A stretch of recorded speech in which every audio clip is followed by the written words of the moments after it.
Bu medoviy shirinligini bitta xato bilan buzib qo'yishingiz mumkin. Videoni oxirigacha ko'rmasangiz, albatta xato qilasiz.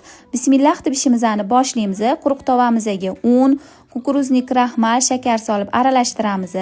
Sut, tuxum solib, kamochkalari ketgandan keyin gazni yoqamiz. Past olovda tinmasdan aralashtirib turamiz.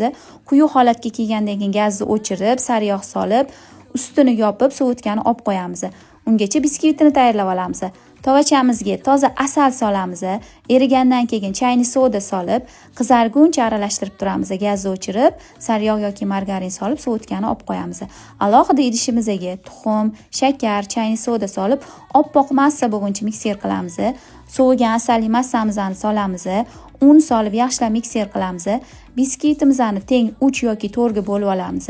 Har bir qavatini listimizga solib, tekislab, qizib turgan duxovkada 10 daqiqadan pishirib olamiz.